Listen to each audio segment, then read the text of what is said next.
Welcome to the channel, everybody, and today, I'm going to have some fun.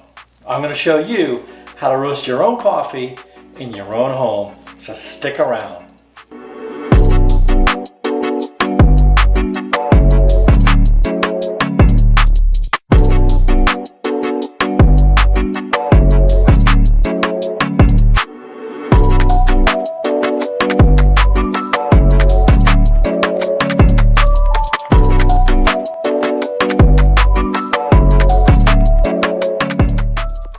Hey, so welcome back, and you heard what we're going to be doing. We're going to be roasting coffee. I'm going to show you how easy and inexpensive it is to roast your own coffee in your own home.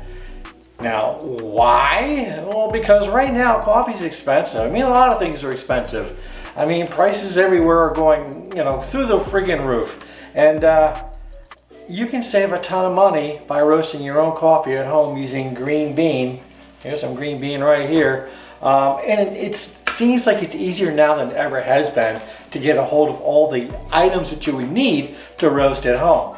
Now, what I have here is a fresh roast SR800 home coffee roaster. This is like a souped up popcorn popper. That's basically what it is. I'm using hot air to roast coffee. That runs about, the SR800 runs about $280. Not that expensive. Now, if you're on a budget, I'm gonna hit all sorts of budgets here. If you're on a budget and you don't want to spend that much money, well, if you got $21, you could buy yourself a basket. A little basket, a little butane heater. You can roast this very easily outside and really get great results. Look up here. That's what I roasted on this basket. Actually gonna do a video on that. Say you don't want to spend $21 and you got a skillet. You can roast in a skillet. It's as easy as that. So I'm not doing that today. I'm going to show you the SR800. It's so easy.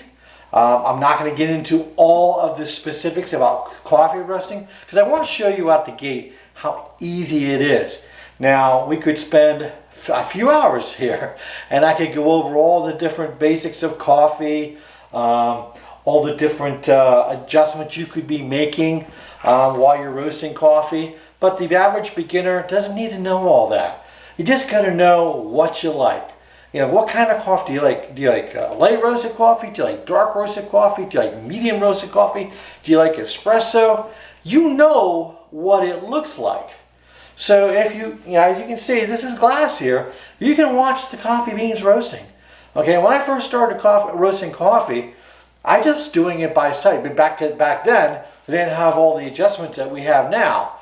But yeah, I was just roasting by sight, and I was producing some really good quality coffees right in my kitchen, like I'm going to show you today. So I'm not going to go into a lot of details. I'm just going to show you how easy this is. Down the road, we'll get into more details on all the adjustments that you can be making, your logging, different types of coffees, all that sort of stuff. But right now, I just want to give you an introduction.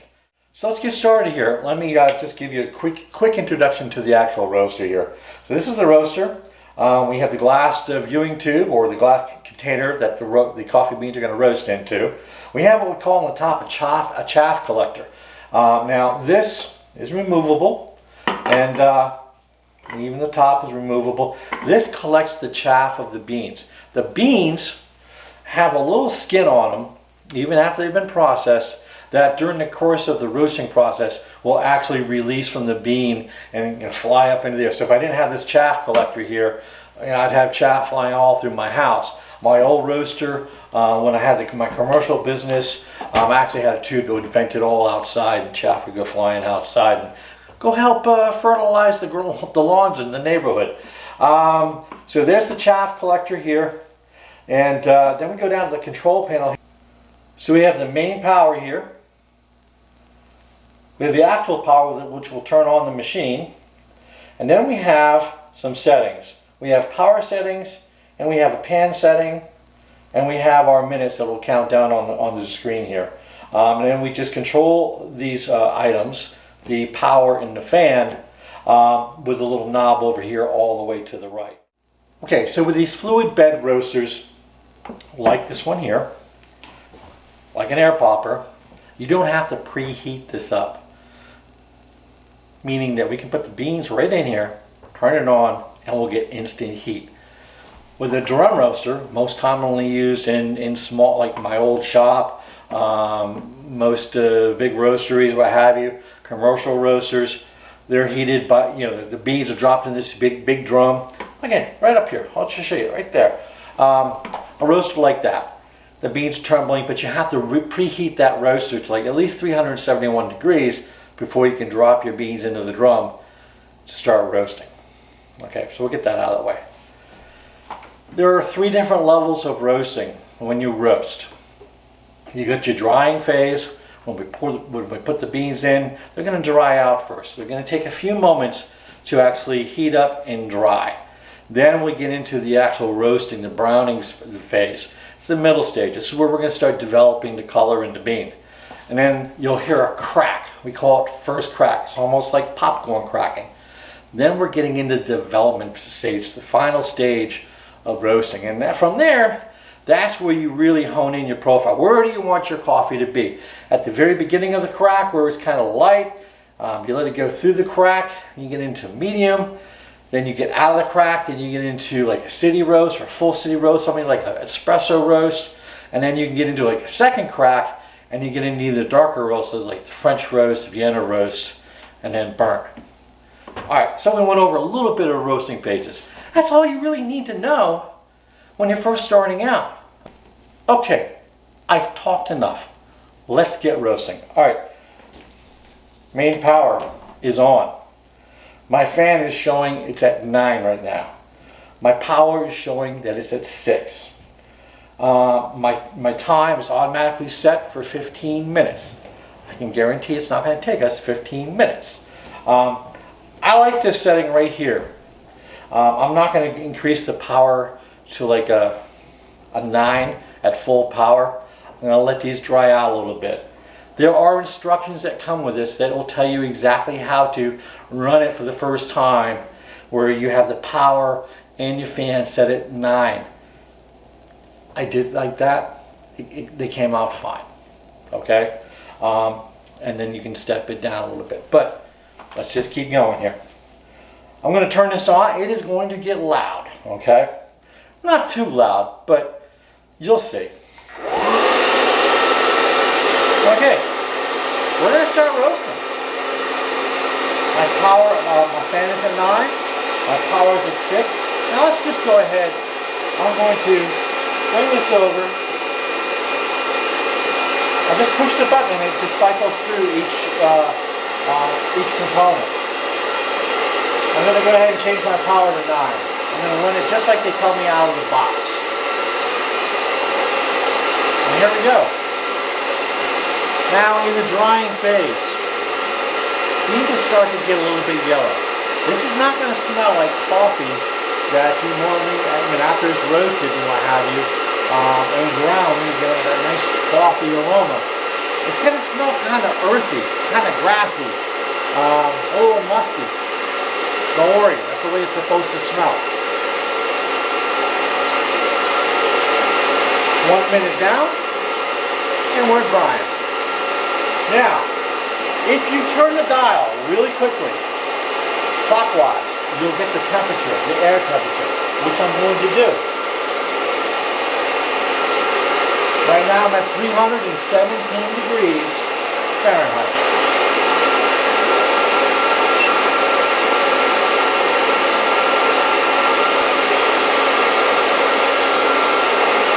Now, if you want to get out of the temperature mode, and you just want to get back to the operating controls, just push a button. And we're right back on the power, fan 9, power 9. Now I'm going to drop the fan down. We've got good movement in here. I'm going to drop the fan down. But since I'm dropping the fan down, the actual heat is going to increase because I don't have as much airflow.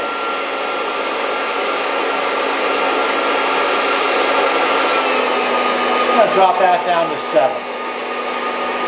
I don't want to roast it too fast. If I drop it down to 6, we get some serious heat going. and we may roast it a little fast. Here we go, we'll let this go probably till it hits first crack. Alright, we're 2 minutes into this, and probably about another 2 minutes we'll actually get out of the drying phase, and we'll start getting a little bit more browning. Right now it's yellow, more yellow than brown. It's about another 2 minutes, a minute and a half, we're going to start getting some browning, and that's when we're actually going to really start roasting the bean. One very important thing to note here, when you're roasting, do not leave the area. This is hot. Things can happen. Cat may jump on the counter, knock it over. Things happen, okay? Crazy things happen at crazy times when you least expect it. You're only going to be here for about 11 to 15 minutes, okay? So hang out. Drink a cup of coffee. Oh, you can't eat it. You haven't got it roasted. Alright, we're at 3 minutes in. We're still a little bit yellow. We're not turning brown yet. But the smell, the aroma here, is that grassy, earthy smell that I was talking about. We just started to come out of the drying phase, probably about another 10 seconds or so. And we're starting to get a little more darker yellow here. And we're going to start getting into the brown. There we go. 4 minutes, and we're starting to brown. We're at about 6 minutes into roasting now, and we've got some really nice browning going on here. So timing-wise, we're right about where we should be. Looking really good. Isn't this easy? Now, if you notice, and every once in a while I'm going back and I'm checking the temperature, if you notice that your temperature starts to stall out, flatten out, it's not continually climbing, you may want to drop, because we don't want it to stall and drop. We want to keep that temperature climbing. And later on, some other videos will actually show you how you can actually watch that, and you can graph it out. But getting back to what really needs to happen, I need to increase the heat. Now, since I'm at the highest power setting right now, to increase the heat, I'm going to lower the fan. So I just lowered it down 1 notch to 6.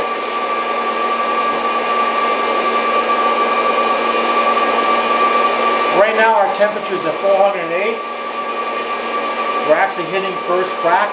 And I don't know if you can hear it because of the motor, but it's starting to crack and pop like popcorn. That's our first crack. So now we're in the final phase here, the development stage of where I want to take this. Now this is regular coffee. This is my wife's favorite. This is a Tanzanian Teaberry. She likes her coffee sort of in the medium range, not too dark, not too light. So I'm probably going to let this go for about another minute or two and get a nice deep dark brown on this. If you roast your coffee, the darker you roast your coffee, the more oils you're going to start to extract out of the bean. I don't want any oils extracting out of this bean. So it's smelling really good now too. So where are we at? So we are at 9 minutes. Actually, yeah. We're actually at 10 minutes in, so we're almost towards the end. It takes about 11 minutes to roast at the level that I like to roast to. And I'm going to let them go for about another minute, and then we're going to set this into the cool phase. It'll automatically go into the cool phase when it counts down, or you could actually set it to cool by pushing the little left button over here and hitting it. It'll automatically go into cool. Okay, so we're at about 11 minutes and 30 seconds. I'm going to go ahead. I like the color on this. A lot of nice even color going on here. And I'm going to go ahead and set it to cool. When you set it to cool, you also want to bring your fan all the way back up to its highest setting again. So which I just did. I brought it back up to 9. The cooling time for the roaster is 3 minutes. So automatically set, and it'll start to count down from 3 minutes, at which time it'll be cool. We're into our final minute of cooling. So pretty soon, the whole thing is going to shut down. There we go. That's it. Now we're not done yet. Now we're going to take the top off. And I'm using mitts, okay? This is hot. Not as hot as that glass tube, but the top is warm. Just going to remove that carefully. Let's see if I can show you what the chaff looks like. There we go. There's all the chaff. Now you know why we put a little chaff collector on top, or they did. Now these are decently cooled, but they need some more work. So the handle is cool to the touch. I'm going to go ahead, drop my beans, and I'm going to look around to see if there's any beans that didn't roast as dark as the other, and there's one right there. I'm just going through. Now look at these. Look at that. Nice. Not too light, not too dark, just the way my wife likes it. And I'm just going to go through here, and there's one more. And for the most part, they look really good. A nice even roast. Give you another look on here. Look at that. Look how evenly roasted they are. Okay, now I'm going to cool these down because it's still technically winter here. I'm just going to put these in my garage, let them really come down in temperature. Then we'll come back. I'll talk a little bit more about the next phase in roasting. So let me get these in the garage, let them cool down.